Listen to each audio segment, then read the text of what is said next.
Welcome to DevOps 2.0, the ultimate JS delivery pipeline.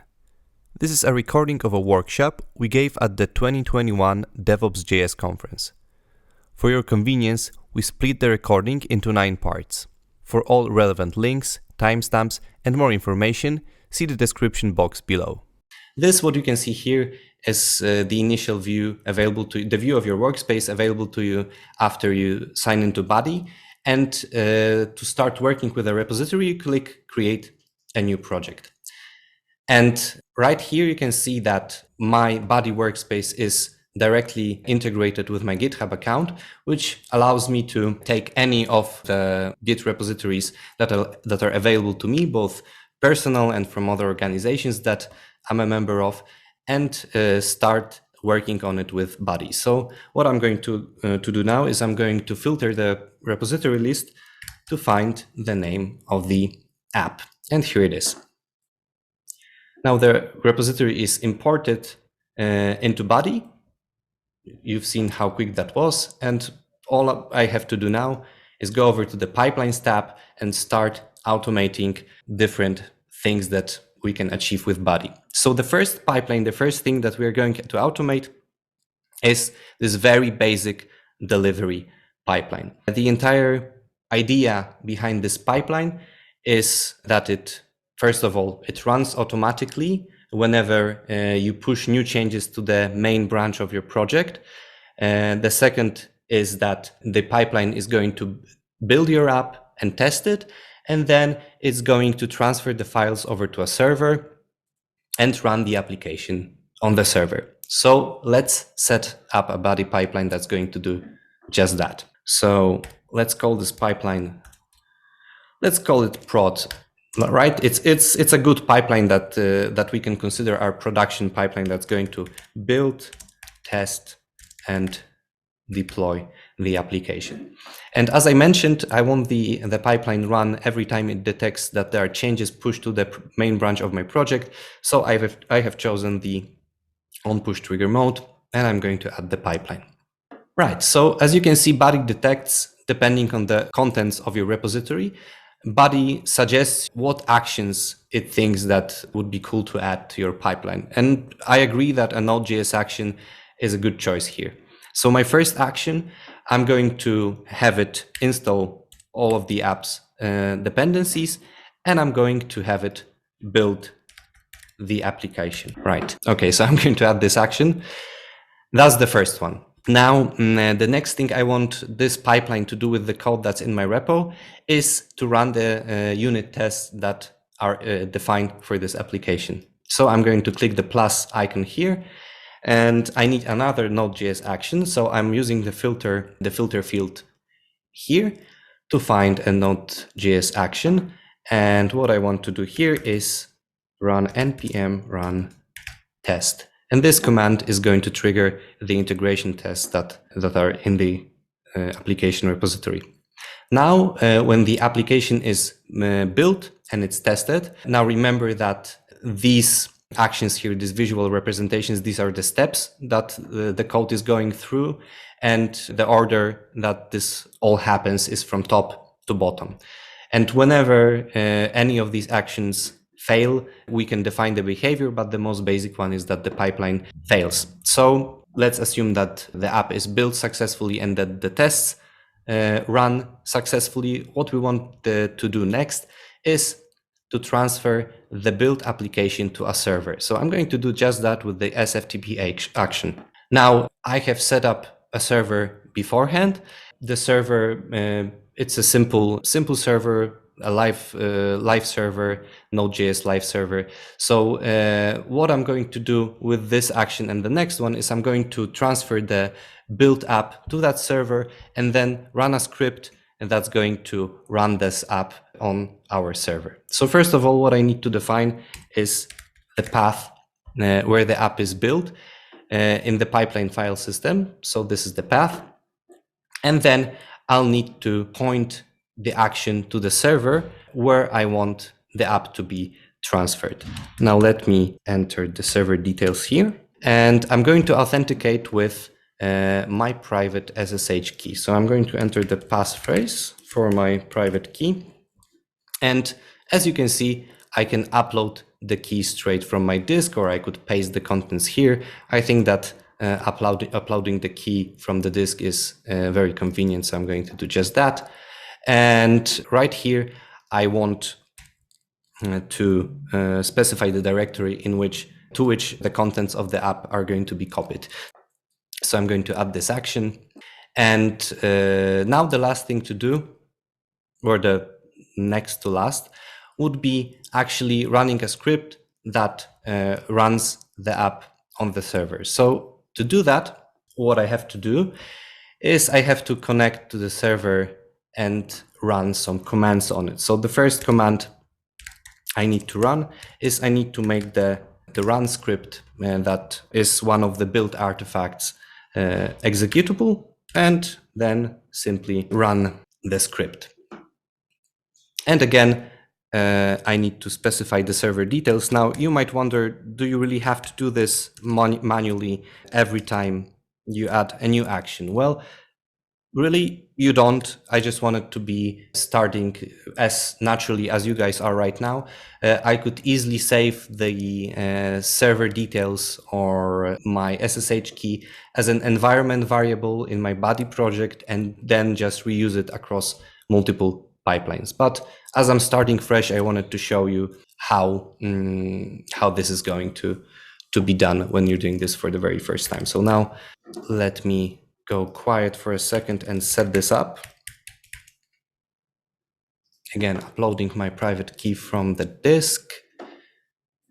And here I have to specify the directory in which I want these commands to be executed. And this looks good to me. So I'm going to add this action. Now, this pipeline, this set of actions running from top to bottom should get my app built, tested. I mean, tested. It should test its basic logic with integration tests. Sorry, not integration, but unit tests. Then upload the built app to the server, and then make it run on that server. But what if something goes wrong? Well, in Body, we have a few different categories of actions. I've added these 4 actions in the primary actions category. So these are the main actions that run in the pipeline. But you also have actions that run on failure, actions that are supposed to run when something was wrong with the pipeline, but it went back to normal.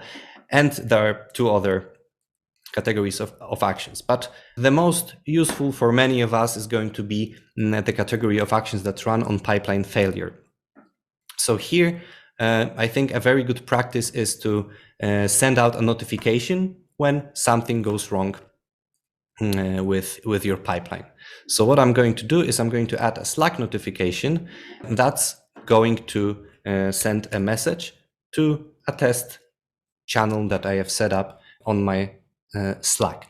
And you can see here in the content of the Slack message that it's going to inform me if there's a failed execution. So the whole idea of this setup is that if everything goes okay, I'm not going to get any notifications. And if something goes wrong, I'm going to get a notification about that sent out to the Slack channel I defined. Okay, so this looks good. Remember that I set this pipeline to run on push. So now what do we have to do? We have to push some changes to the repository to trigger this pipeline. So I'm going to leave you with this view, and I'm going to open my terminal window. Actually, no, I'm first going to edit the code of the app so that we have some changes to push, right? And let me think how to show you that the application has been built and deployed right now. So as you can see, this is the initial state of the code of our app, and the header of the app reads best voting application ever. So maybe let's change it to something more specific, like hello JS Nation. And now, if everything goes according to plan, and I sure hope it does, we should get this pipeline triggered automatically by me pushing changes to the main branch of the repository. And then when we open the app running on the server, we should see that the counter has this hello JS Nation header. So let's do that. Let's see if there are unstaged changes. Yes, there are. I'm going to add them all. Then I'm going to commit them with a message. Oh, let's say v1. That's good enough. And now what I have to do is push the changes to my repository. Right. And now, as you can see, the push has been completed and the pipeline is triggered and it's running. You can view it either this way if you're not interested in the details, but you can also go into the activity tab and see exactly which step is currently running. You could inspect the logs of each step, make them full screen. So whatever you want, whatever works for you when it comes to inspecting what the pipeline is doing at the moment. So what you have to keep in mind when you are working with Buddy is that there's caching involved.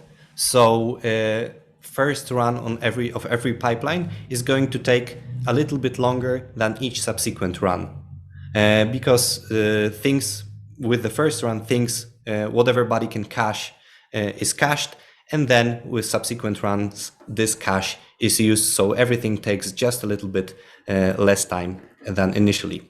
But even though this was the first pipeline run, you can see that it took us, 1 minute and 8 seconds. So this is very quick. So now let's go and visit that server I set up and see our app.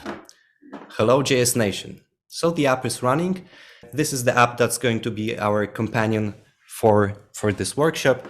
Now, how it works, and it's good to know that for the later part when we are going to discuss tests, the app starts with the counter at 0. When you click this button, this is the add button, it adds 1, and this button is the subtract button, and it subtracts 1 from what you can see in the counter here. So that's the app.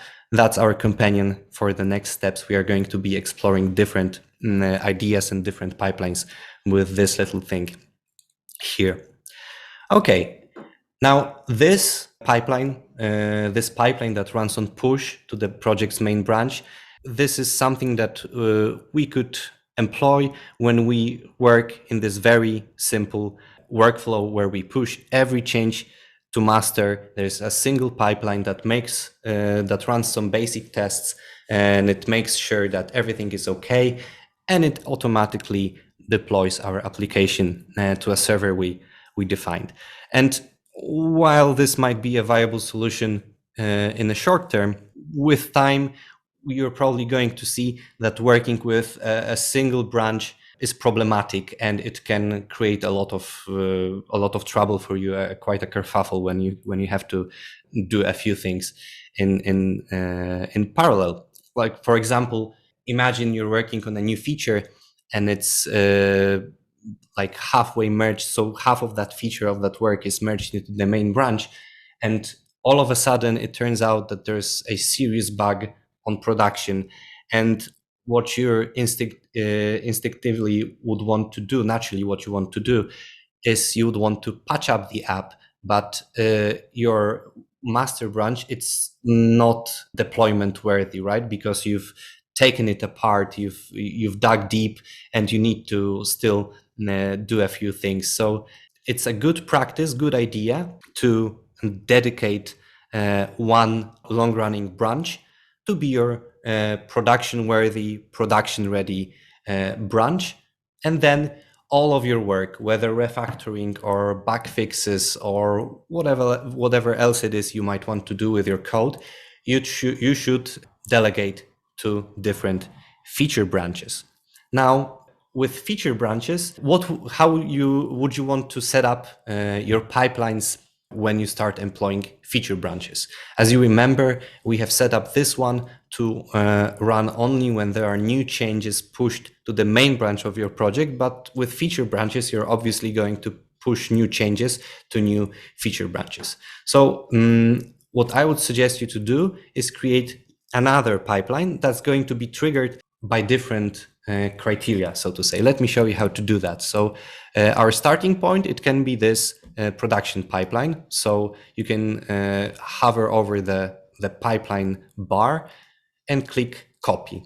This will allow you to copy the pipeline. You can also copy over pipelines from your other projects. You could, at even this point, you could choose if you want to copy all actions from this pipeline or only the select ones.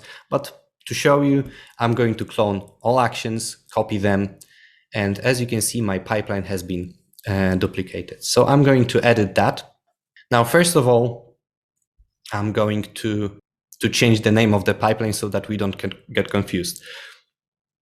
So the pipeline is going to be run for branches, and it's going to be running unit tests. So maybe let's call it unit tests on branches. A very descriptive name, but it should work.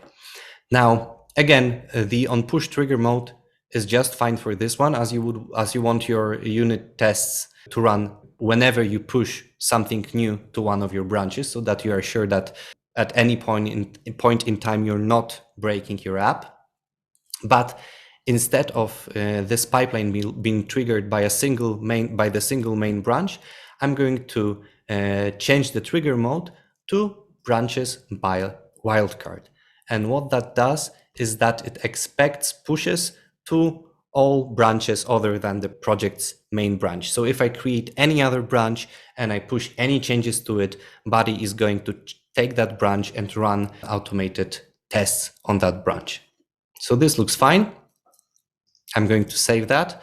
And now I'm going to switch over to actions and show you how to adjust this pipeline to fit this use case better. So what we would need to do is we need to get rid of these two actions that were added to deploy the application to the server and run it.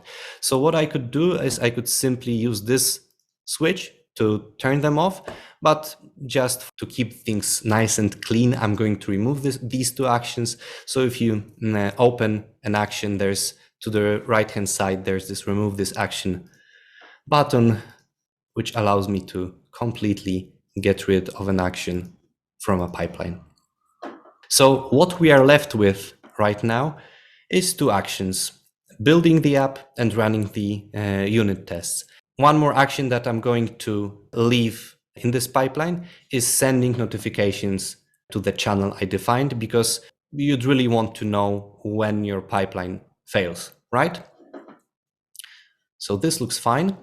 So now to show you how it works, what I'd have to do is I'll have to create a branch, and maybe let's first see what happens when this pipeline breaks.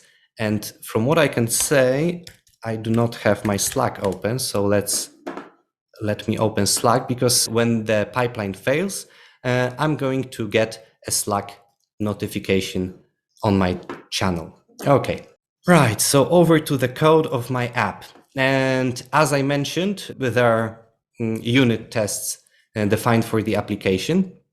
Now, the unit tests test the logic of the app, and they expect the counter to start at 0. They expect that after the addition is made, the result is 1, and after you subtract, the result is 0. So the easiest way to show you what happens when there's an error in the app logic and the unit tests fail is simply altering the initial state of the counter. And you can see that we simply have to change this state from 0 to 1 to make this little poor app blow up. Well, maybe not blow up, but it's going to be a bit confused, as you are going to see in a moment. But you know what? I'm going to restore the state of this file, and the first thing I'm going to do is I'm going to create a new branch from my project's main branch. So I'm going to run. Let's call this branch break stuff. Why not, right? Okay, so now that we are on the break stuff branch, Limp Bizkit reference. Limp Bizkit, not the best band, but they had a few good songs. Now I'm going to change the initial state of the counter. And now when I push these changes to this branch, this pipeline will run and it will fail and send a notification to the Slack channel. So let's check that. What I have to do is, now you can see that there are unstaged changes. I'm going to add them all. And I'm going to commit with a message like yikes, because I know that I'm doing something wrong. And now I need to push that, of course, the first push to a new branch. I have to do that. Okay, and now 3, 2, 1, bombs away. And we should see that the pipeline is triggered. And I don't expect nothing else from it but a nice fat red failure that's going to show up here any minute. Right, so remember that our main production pipeline took about a minute and 8 seconds to run from start to finish, including the deployment to server. So I'm expecting this one to run in under a minute, I guess.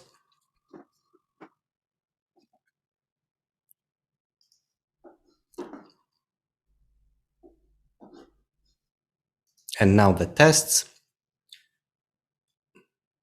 And as you can see, as I predicted, the tests have failed. So now the interesting aspect of this pipeline was that action that was supposed to run on failure, which is sending a notification to a Slack channel I defined. So let's switch over to Slack and check if I got a new message.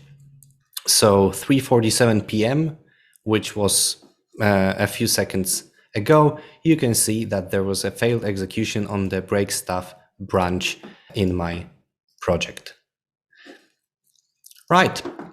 So what should I do now? Well, maybe it would be a good idea to fix the app, just so that we don't have our app handicapped for the future. So I'm going to revert the initial counter state to 0. I'm going to again add changes and commit something like fix. Here we go. And now I'm going to push this. And now let me switch quickly over to body and show these two things at the same time. Now when I push, again, the pipeline should be triggered. It is triggered indeed. You can see, as I mentioned, subsequent runs due to caching, thanks to caching, they take a little bit less time. So the first execution always takes the longest time. The subsequent executions are snappier and quicker. And this pipeline, since there's nothing wrong with the app, is going to run successfully. As you can see, we can go to activity and we can see that execution number 2 with the commit name fix, it has been successful and it took only 29 seconds to run. Okay, so that's it for a very basic setup. Now at least we are not using our production branch to work directly on when we are working on new features. Just to prepare ourselves for the upcoming parts of this workshop, I'm going to change the trigger mode of this pipeline to manual so that it doesn't get triggered when I show you new things.